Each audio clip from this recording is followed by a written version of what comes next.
Hey everyone, in this video we're going to wrap up drafting C. I forgot to save mine at the end of my last video and had to make it again this morning. Anyway, the one thing I just realized I didn't have done is my little line in the bottom. So you get to watch this twice. Down here in the bottom we need to go to the line tool, should be the letter L.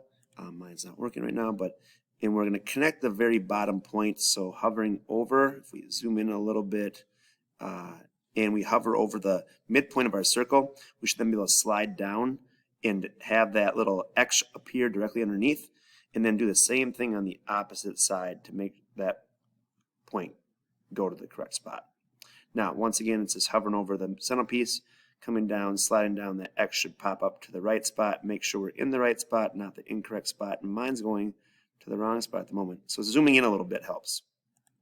All right, now that I connect the bottom, the next thing we have to do is basically make that arc. And this was a frustrating part for me because I had to find out that the tangent arc does not work. So coming in here to create, because it's not showing up on our top bar right here, we have a thing called arc. And I was thinking that tangent arc would be a great idea because that's what I want, but I found out that it doesn't flip to the opposite side or the side that I wanted it to go. So it was always going the wrong way. So I found out 3-point arc is the way to do this. And what we want to do is same idea that we did in our circle, just on the top side, hover over the middle, which allows us to select the top, hover over the middle of our next circle, which allows us to slide straight out and select that 90-degree point from that center point, and then we're going to bend that to the inside, drop it there. It is already making it tangent on the one side, so the next thing we have to do is constrain it. So if we go in here, there should be a constraints, and we should have a tangent constraint down here, and what we want to do is select the first one and the second one. And now we have a tangent there and tangent here. The first one appeared automatically. I'm not sure if that's going to happen for every time. If it doesn't, you'll have to select that again and once again select the bigger circle that way. Now we have to do the same thing on the opposite side. So going back to our arc, once again 3-point arc, hovering over the circle, center,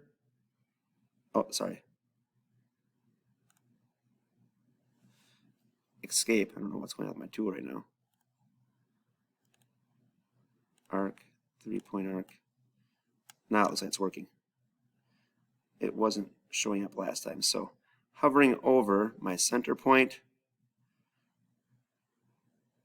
getting that live piece to come to the edge, clicking, going to the second circle, hovering over that middle point, and then selecting that top point again, bending this inside, dropping it.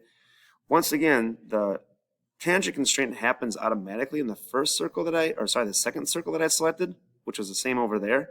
But we have to go one more time and use the constraints to make that other one tangent by selecting the arc and then selecting that second circle.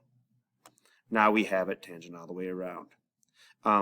This also is our drafting C all done, besides dimensioning and turning it into a JPEG. So the last two things we have to do here in the next video is just simply move some dimensions around, getting them in the right format, and then lastly export that, create an image is what we've been doing lately, and turning that into our assignment page. Thanks for watching. I hope this helps. Have a good day.